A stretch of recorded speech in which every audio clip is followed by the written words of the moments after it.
$3 trillion. अगर आप इसको इंडियन रुपीज में कन्वर्ट करते हो तो वो इतना बनता है। ये इतने पैसे हैं कि अगर आप इसे इकाई दहाई सैकड़ा हजार करने पे बैठ जाओ ना तो वो आप कर भी नहीं पाओगे। एप्पल दुनिया की पहली और इकलौती वो कंपनी बन चुकी है जो इस माइलस्टोन को टच करके आई है। अगर हम बात करें दुनिया के सबसे बड़े टेक जायंट्स में से एक माइक्रोसॉफ्ट की, तो उसका Q4 का 2021 का जो रेवेन्यू है वो है $51.7 बिलियन। और अगर हम Q4 2021 के एप्पल के केवल आईफोन्स के सेल्स की बात करें तो वो है $71.6 बिलियन। मतलब एक फुल फ्लेज कंपनी से ज्यादा सेल्स एप्पल कंपनी का केवल आईफोन एक प्रोडक्ट कर रहा है। अगर हम प्रोडक्ट्स की बात कर ही रहे हैं तो ये जो छोटे छोटे 4-4 ग्राम की चीजें आप अपनी स्क्रीन पर देख रहे हो, इनकी लास्ट ईयर की सेल्स की अगर हम बात करें तो वो करीब $25 बिलियन के आसपास है। इसी के साथ अगर हम इन कंपनीज का रेवेन्यू देखें तो आप इन सबको ऐड कर दो तो भी ये एयरपोर्ट्स के रेवेन्यू से कम होता है। तो इन प्रोडक्ट्स की इतनी सक्सेसफुल सेल की वजह से आज एप्पल बना है। चलो इस $3 ट्रिलियन को थोड़ा सा और इंटरेस्टिंग तरीके से देखते हैं। अपने फोन में जो लास्ट यूज्ड एप्स होती हैं, जो मोस्ट यूज्ड एप्स होती हैं, उनमें टॉप 5 एप्स का नाम देखो। आपकी जो भी टॉप 5 मोस्ट यूज्ड एप्स हैं उनमें इन 5 में से एटलीस्ट 2 एप्स तो जरूर होंगी और ये चीज मेजॉरिटी ऑफ लोगों के साथ होगी। तो ये चीज ये क्लियर करता है कि कैसे सोशल मीडिया हमारे लाइफ के ऊपर हावी हो चुका है। अगर इन सोशल मीडिया एप्स की बात करें तो वहां पर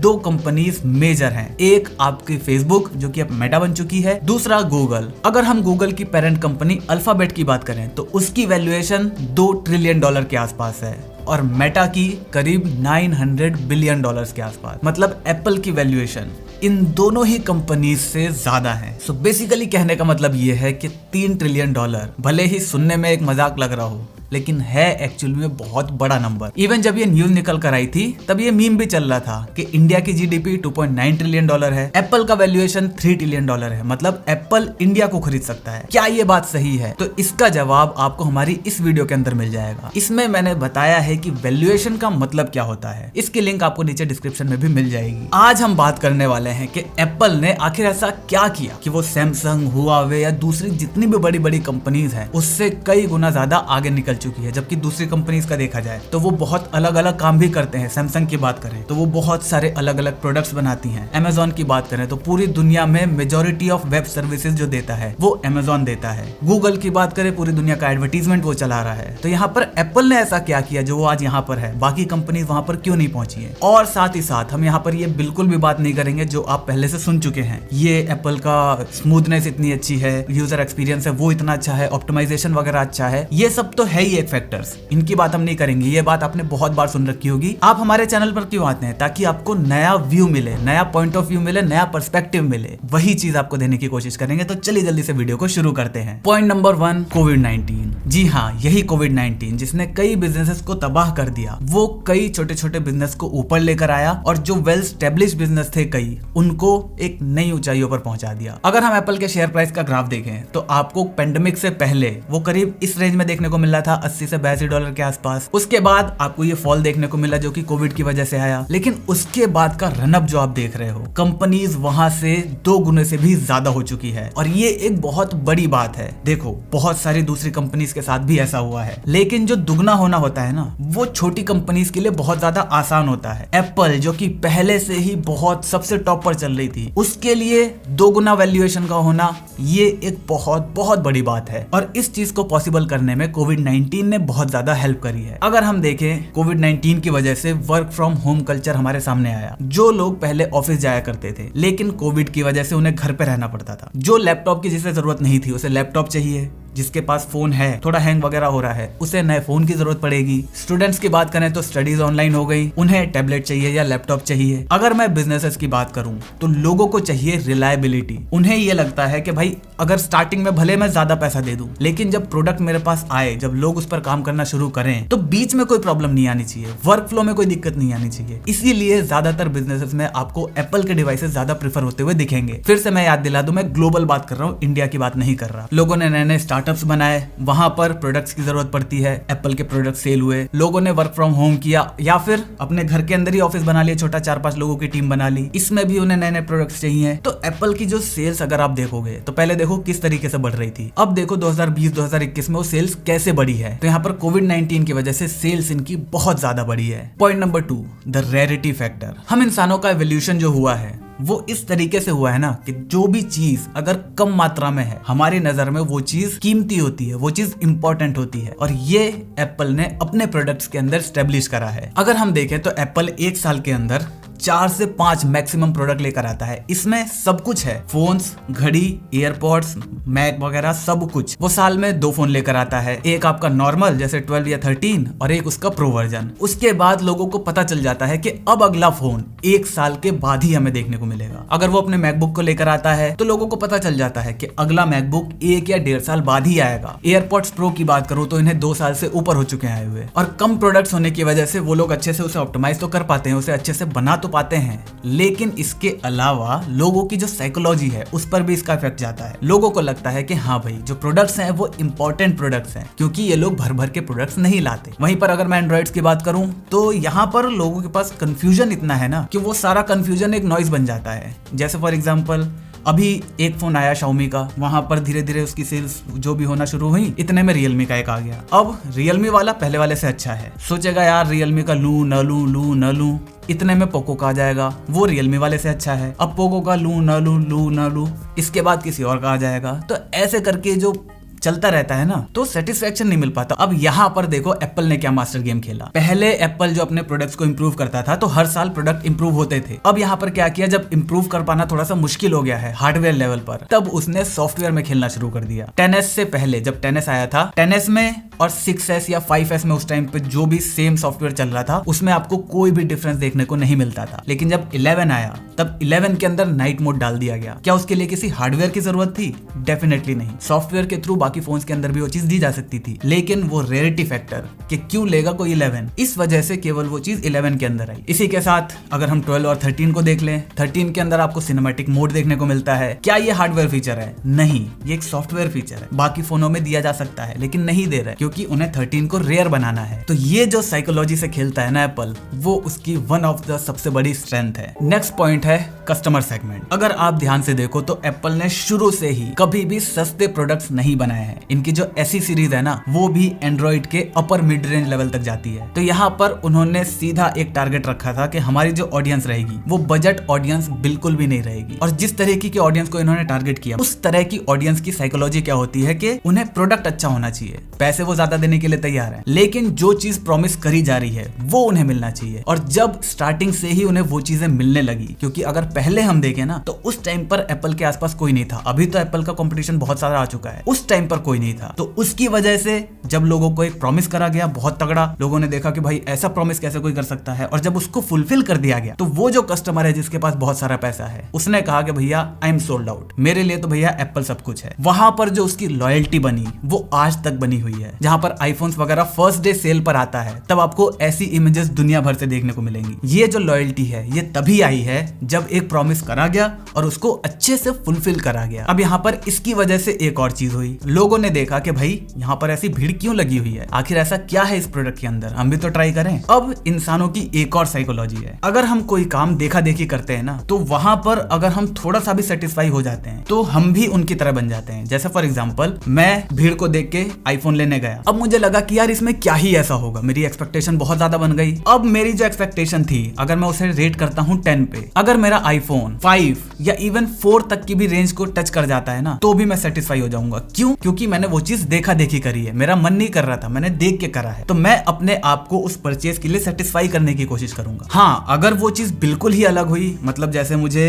हॉट चीजें पसंद है वो बिल्कुल कोल्ड निकला, तब तो ये चीज अलग है। लेकिन अगर थोड़ा सा भी वो हल्का सा गुनगुना भी निकल गया ना तो भी मेरे लिए काफी है, मैं सोल्ड आउट हो जाऊंगा वहां। और ये एक साइकोलॉजी होती है, आपको सेल्स फिगर में समझ में आ जाएगा। एप्पल की वैल्यूएशन इन्हीं छोटी छोटी साइकोलॉजी की वजह से, जो ब्रांड बना है एप्पल वो इसी साइकोलॉजी की वजह से बना है। अब यहाँ पर जो अपर क्लास के जो कस्टमर सेगमेंट है उन्हें एप्पल प्रोडक्ट सेल करने का एक और फायदा, जब एप्पल अपनी सर्विसेज लेकर आया तो उन लोगों के पास तो ऑब्वियसली पहले से ही पैसा है, तो वो लोग जो सर्विसेज हैं उनके लिए भी आसानी से पे कर सकते हैं, क्योंकि उन्हें एप्पल के प्रोडक्ट्स के बारे में पता है कि हाँ वो प्रोडक्ट्स बहुत अच्छे हैं। तो जो आपका सर्विसेज आ रही होंगी वो भी ठीक ठाक होंगी, तो इसी वजह से उन्होंने सर्विस लेना भी शुरू कर दिया। अगर आज की बात करें तो आज 740 मिलियन सब्सक्राइबर्स हैं, मतलब जो हर महीने एप्पल को किसी चीज के लिए पैसा देते हैं। Even I am one of them. मैं एप्पल का वन बंडल जो आता है जिसमें आपका iCloud आ गया, म्यूजिक आ गया, आर्केड वगैरह आ गया, ये सब कुछ आता है, तो वो मैंने भी ले रखा है। हालांकि मैंने केवल क्लाउड स्टोरेज के लिए रखा है, लेकिन फिर भी मैं एक सब्सक्राइबर हूं, मैं हर महीने कुछ ना कुछ पैसा देता हूं एप्पल को। तो यहाँ पर ऐसे कस्टमर सेगमेंट को चूज करने से ये भी एक फायदा होता है। पॉइंट नंबर 3, एप्पल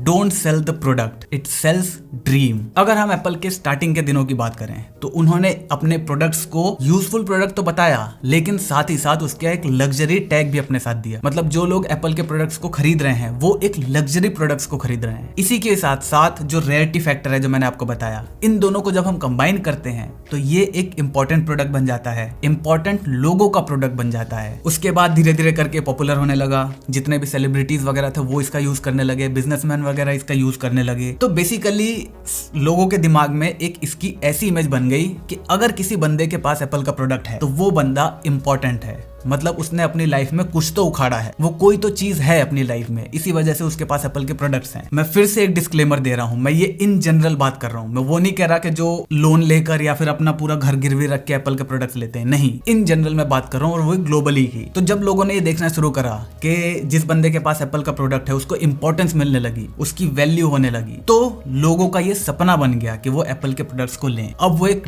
प्रोडक्ट नहीं रह गया, वो एक ड्रीम प्रोडक्ट बन गया लोगों के लिए। और जब ये चीज किसी भी ब्रांड के साथ होती है, वो भी उस दाम पे जिस पर वो ब्रांड चाहे, तब वो ब्रांड कहां पहुंच सकता है वो आप जानते हो, जहां पर एप्पल पहुंचा हुआ है। और जब लोग ऐसी कम्युनिटी का हिस्सा बनते हैं तो वो अपने आप को इंपॉर्टेंट फील करने लगते हैं, अपने आप की अपनी वैल्यू उनकी बढ़ जाती है अपनी नजरों में ही, और ये एक बहुत बड़ी बात है किसी भी ब्रांड के लिए। नेक्स्ट पॉइंट है Apple is a trend setter. अगर आज आप एक चीज पर ध्यान दोगे तो आपको मेजोरिटी ऑफ जो हाई एंड फोन्स हैं वो आपको किस शेप में देखने को मिल रहे हैं, ऐसे स्क्वायरिश डिजाइन के अंदर। इस चीज की शुरुआत किसने करी? अगर हम बात करें 3.5mm जैक्स को निकालने की, आज आपको मेजोरिटी ऑफ फोन्स के अंदर नहीं मिलता। इस चीज की शुरुआत किसने करी? TWS ट्रू वायरलेस ईयरफोन्स, इनकी शुरुआत किसने करी? यहाँ पर आज जितनी भी टेक कंपनीज हैं, सैमसंग सबसे ज्यादा आगे निकल चुका है अपना इकोसिस्टम बनाने में, बाकी सब भी लगे हुए हैं। तो ये जिस तरह का ट्रेंड सेट करते हैं ना, वो एक नेक्स्ट लेवल का होता है, वो पूरे इंडस्ट्री को चेंज कर देता है। यहाँ पर मैकबुक्स के अंदर आपको मैगसेफ चार्जर देखने को मिल रहा है। ये भाई बहुत ही तगड़ी चीज है, मैंने पहली बार जब इसे यूज करके देखा ना, मजा ही आ गया। मतलब बहुत ही प्रैक्टिकल सोल्यूशन है। ये जो आप सोच रहे होगे ना कि ये आसानी से निकल भी जाएगा, अगर हम काम कर रहे हैं थोड़ा सा हिलेंगे तो निकल जाएगा, नहीं निकलेगा। आप किसी भी एप्पल स्टोर पे जाओ, इस चीज को ऐसे हॉरिजॉन्टली, मतलब इसी के एक्सिस से